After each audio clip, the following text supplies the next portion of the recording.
So high performing organizations, we know from actually surveys, study, just empirical data.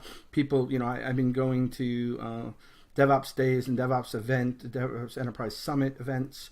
There's a tribe here that is, again, we've confirmed through just general collaboration of knowledge.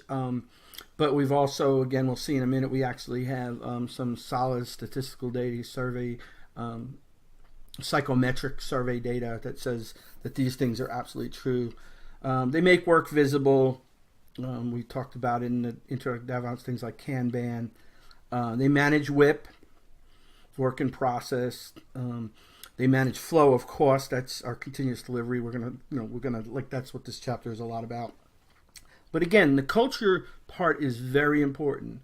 You can get all the tooling right, get all that right, but you have to foster collaborative environments, and the way you do that is to high trust work environments, and then learning how to embrace failure and making failure part of your habits and your culture. In kind of talking to companies, watching Amazon, Google, Facebook are kind of what the some would call the cloud titans, if you will. And they have phenomenal numbers in the way they do infrastructure. Amazon, Google has just released. They had released about a year ago their site reliability engineering book, but now it's actually free. So if you go out and you find it, you can actually find it free. Facebook, incredible SRE. I think they call theirs SRO. Etsy, Netflix. These companies routinely deploy greater than 100 times a day. And again, we're trying to tie this now back into, we're going to cover continuous delivery. Like, how can you do that? How can you feel safe about running hundreds of deploys a day? And it's all about how you build the pipeline. And this course will be the introduction. It's not going to be the advanced, how do you basically do Etsy tomorrow with things like Git and Jenkins and GitHub. But it's going to get you the foundation of how these things work. As we said in the last course, some organizations have engineers that deploy on this first day of work. And most organizations legacy struggle to deploy more than, say, than twice a year. And we have, the unicorn stories. The Google, I think these numbers double. I just saw the other day, I was trying to find an update, but this is about 3 or 4 years old. But Google 5K code commits, per day, 75 million test cases. So I think that number is well over 100 million now. And in Amazon, 136,000 code deploys per day, 50 million per year. Netflix, 500 codes deployed a day. So I do have the 2016 numbers. In 2016, they had Google had 25,000 developers commit over 16,000 changes, basically per day. And actually through kind of code commits and automated, 24,000 commits a day, right? So Google is kind of really stepping it up as well. The other thing that we've talked about just a little bit on the high performance organizations is that the game has changed. It used to be the kind of golden triangle, or the kind of core conflict, which was really reliability versus speed, or the speed, reliability, cost. Pick two. Sorry, you can't get all three. DevOps has shown us that there really is no conflict. You can get faster, cheaper, safer. You can get all the kind of speed, cost, reliability. And we know this because, again, we have empirical data working with companies. We've got case studies. The DevOps Handbook has 48 case studies. If you add up the DevOps Enterprise Summit, which is something Gene, Kim, and myself and Damon have been working on since 2014, there's probably over 200 case studies now of companies, legacy 125-year-old companies. But the DevOps survey, which has been run by Puppet Labs and the IT Revolution that I work with, but Gene primarily works with it, and Nicole Forsgren is one, and Jez Humble really work out the real science out of this. But we've had data now for, I think, 6 years. But 2015 was pretty much a landmark. We found that this is kind of the data that proved that the golden triangle is broken, and what we found is that in the data, and again, Jez and Nicole did all the heavy lifting here. So when I say we as a community get to hear all the hard work they did. But that we found that high performing organizations were both faster and more resilient. And so, and we saw this in really kind of four variables. One is the high performing organizations tend to deploy 30 times more frequently than what we clustered as low performing organizations.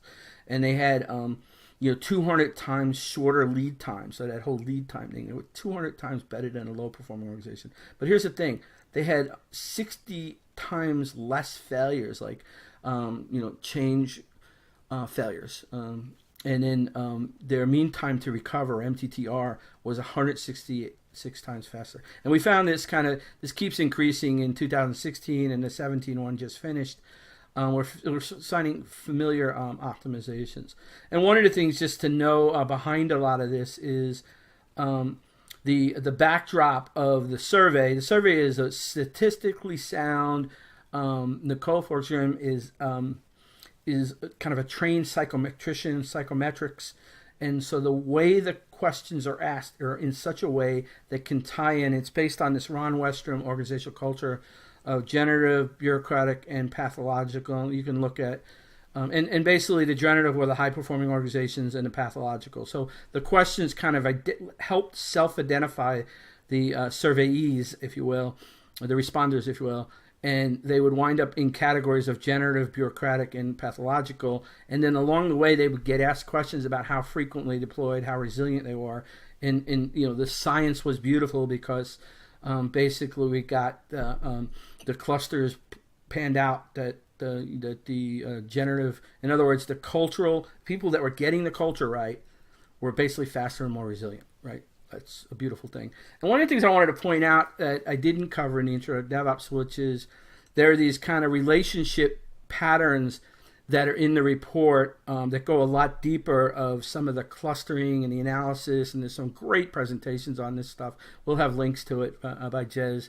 They got a presentation called Sciencing the Shit Out of DevOps.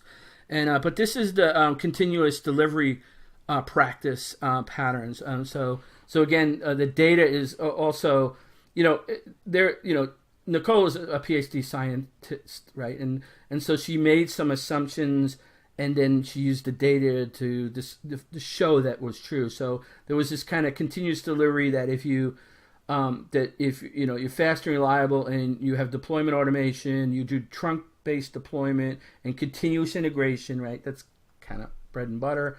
And the application code and everything's in system config version control. So in other words, version control everything. Together with all this, it leads to lower levels of deployment pain, higher levels of IT performance, higher throughput stability, lower change failure rates, and higher level of performance and productivity. In fact, there's also some data that shows that it reduces burnout. So really good stuff. So one of the things that I've been happily to be involved in. I wasn't an author of the Phoenix Project, but Gene had been working on this probably about 3 or 4 years when I met him. And I think it took another 4 years for him to finish it. So I was kind of a helpful editor along the way. And somewhere along the way, we decided that the Phoenix Project is a novel.